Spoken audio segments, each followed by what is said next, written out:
السلام علیکم، کیسے ہیں آپ سب؟ امید ہے کہ آپ سب ٹھیک ہوں گے، خوش باش ہوں گے، گھروں میں آباد ہوں گے۔ آج کا ہمارا جو ٹاپک ہے وہ علامہ اقبال کے نظم نگاری کے بارے میں تفصیلی نوٹ ہے۔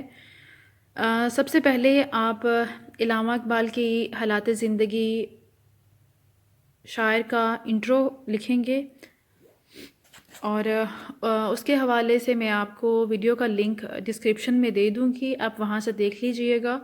اور اس کے بعد جو چیزیں ہم نے ایڈ کرنی ہے وہ ہم سٹارٹ کرتے ہیں۔ اس میں سے جو ڈسکرپشن میں دیا جائے گا لنک، آپ نے اس میں سے ان کے حیاتی کے بارے میں جو امپورٹنٹ انفارمیشن ہے وہ انٹرو کے طور پہ وہ آپ نے سٹارٹ میں دینی ہے۔ اس کے بعد میں ہم ان کی نظم نگاری کے بارے میں تفصیلی نوٹ پڑھیں گے۔ ارمغان حجاز، پہلے ہم ان کے جو تصنیفات ہیں ان کی پوری بک کے حوالے سے پڑھیں گے کہ اس میں کیا ہے۔ ارغوان حجاز، اس میں نظمیں ہیں، اور اس کے بعد بانگ درا میں اور بال جبریل میں۔ ان کو انڈیویجولی بتانے کے بعد پھر اس کے بعد ہم ان کی نظموں کے حوالے سے ان کے نام اور کون سے بانگ درا میں کیسی نظمیں تھی اور بال جبریل میں کیسی تھی، ان کا موازنہ کریں گے۔ ارمغان حجاز، یہ کتاب اگرچہ علامہ اقبال نے اپنی زندگی ہی میں مرتب کر لی تھی، لیکن یہ ان کے انتقال کے بعد 1938 میں چھپی۔ اس کا ایک حصہ فارسی کلام پر مشتمل ہے اور دوسرا اردو نظموں پر۔ اس کتاب کے اشعار کی تعداد 1000 کے قریب ہے۔ 1924 میں شائع ہوا، یہ ان کی سب سے زیادہ مشہور تصنیف ہے۔ اس کا دیباچہ شیخ عبدالقادر نے لکھا۔ انہوں نے علامہ اقبال صاحب کی شاعری کے مختلف مراحل کا اس میں ذکر کیا۔ یہ دیباچہ 12 صفحات پر محیط ہے۔ کتاب 3 حصوں میں منقسم ہے۔ پہلا حصہ آغاز سے لے کر 1905 تک کے کلام پر مشتمل ہے۔ حصہ دوم میں 1908 تک کا کلام اور حصہ سوم میں 1908 کے بعد کے کلام درج ہے۔ اس مجموعے میں بھی 2000 سے زیادہ اشعار ہیں۔ بال جبریل، علامہ اقبال کی اردو نظموں کی یہ دوسری کتاب ہے جو 1935 میں شائع ہوئی۔ اس میں 1300 کے قریب اشعار ہیں۔ اس میں علامہ صاحب کی رباعیات، قطعات، غزلیات اور نظمیں شامل ہیں۔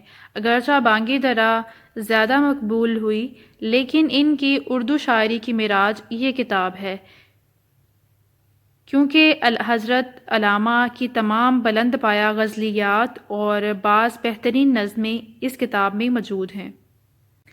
بانگ درا اور بال جبریل کا باہمی تجزیہ۔ بانگ درا علامہ اقبال کے اردو کلام کا سب سے پہلا مجموعہ ہے جو 1924 میں شائع ہوا۔ اس سے قبل ان کے فارسی کلام کے 3 مجموعے اسرار خودی، رموز بے خودی، پیام مشرق شائع ہو چکے تھے۔ بانگ درا ان کا سب سے زیادہ مشہور اور مقبول عام مجموعہ کلام ہے۔ یہ تینوں حصوں پر مشتمل ہے۔ پہلے حصے میں ان کی اردو شاعری کی ابتدا سے لے کر 1905 تک کا کلام شامل ہے۔ دوسرے حصے میں 1905 سے 1908 تک کا کلام ہے، اور تیسرے حصے میں 1908 سے 1924 تک کا کلام ہے۔ اس مجموعے میں 2000 سے زیادہ اشعار ہیں۔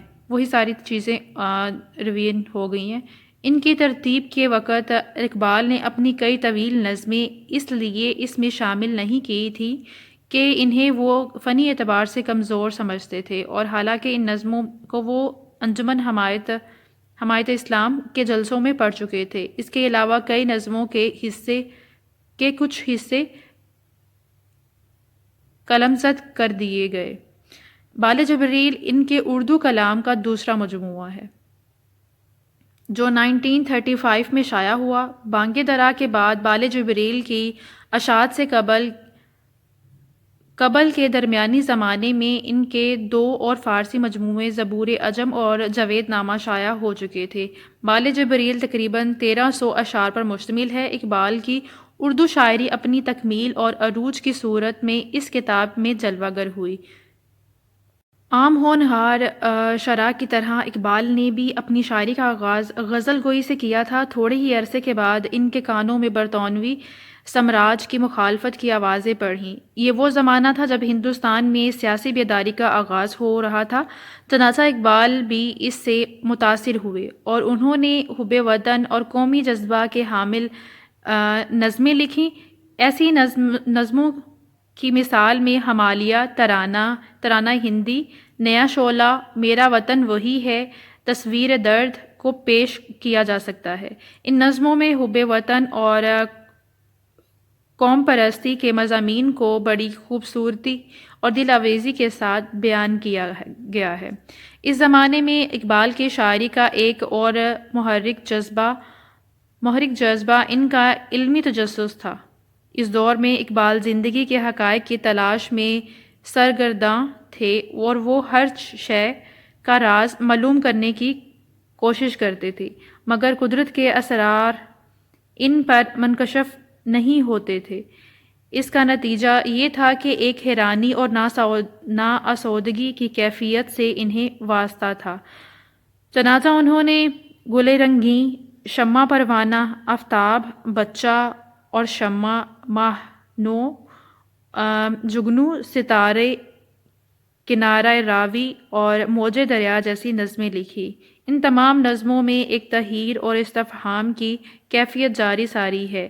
شاعر ان بھیدوں کا متلاشی ہے جو قدرت نے ان تک ان کی آنکھوں سے اوجھل رکھے ہیں۔ وہ مظاہر فطرت کو سہارا بنا کر ان بھیدوں کی تہ تک پہنچنا چاہتا ہے، مگر ان میں کامیاب نہیں ہوتا تو تحریر کا شکار ہو جاتا ہے۔ یہ بتایا جا رہا ہے کہ ان نظموں میں کس چیز کو انہوں نے موضوع بنایا ہے۔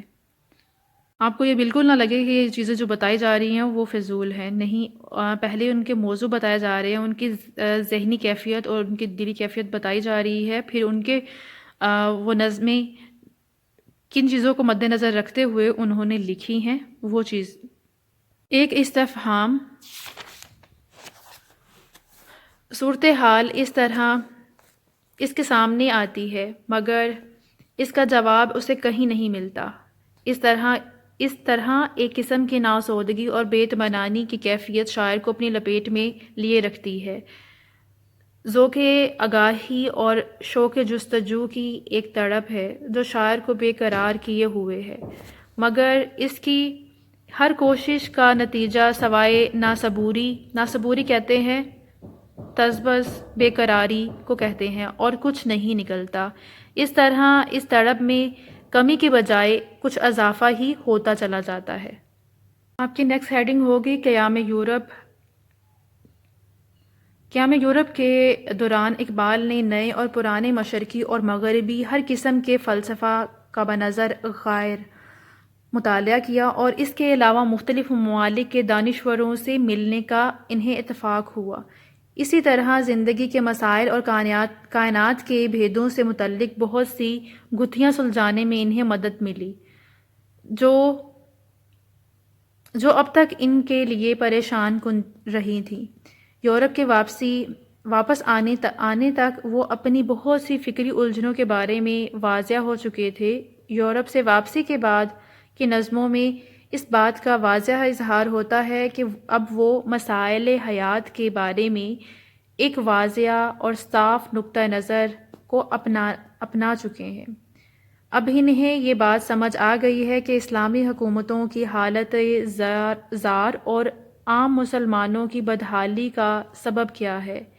اس کی وجہ انہوں نے جذبہ خودی کی کمزوری کو قرار دیا اور یہیں سے ان کا مشہور فلسفہ خودی نے جنم لیا۔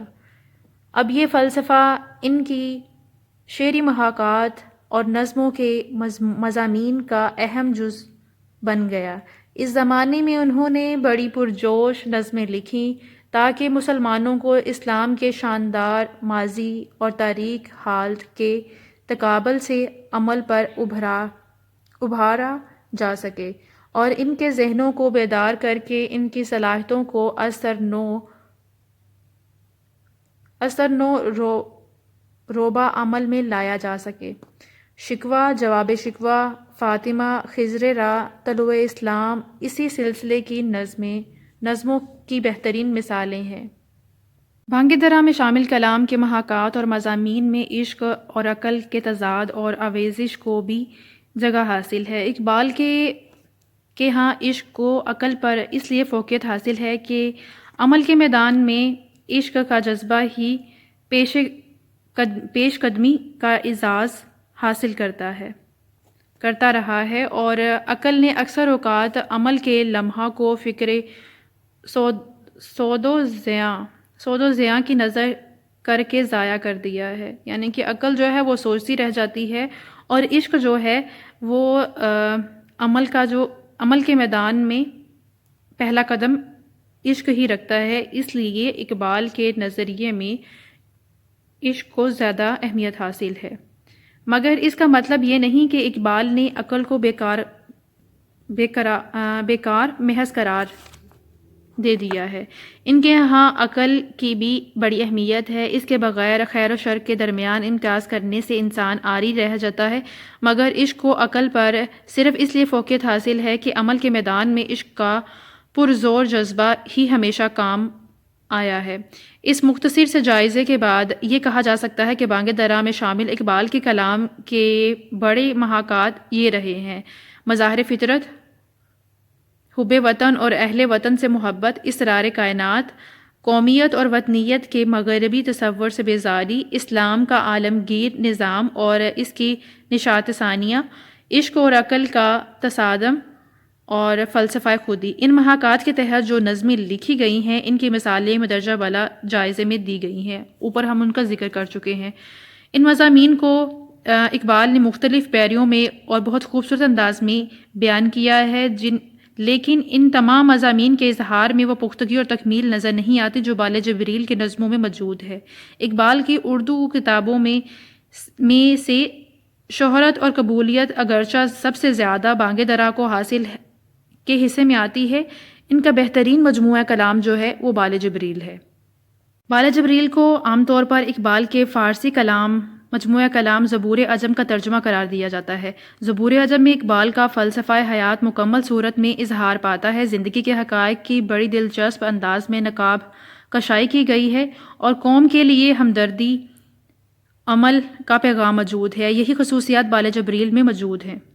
اس کتاب کے ابتدائی حصے میں غزلیات کے علاوہ ساقی نامہ، مسجد کرتبہ، ذوق و شوق، اندلس اور فلسطین جیسی مشہور نظمیں بہت بلند مقام کی حامل ہے۔ اس میں سے ساقی نامہ بہت اہم اور خوبصورت نظم ہے۔ اس نظم میں زندگی کے بیشتر مسائل پر اقبال کے نظریات کا اظہار بڑے دل نشین پیرے میں ہے۔ اسی طور پر یہ کہا جا سکتا ہے کہ محاکات شعر اور مضامین کے لحاظ سے بانگ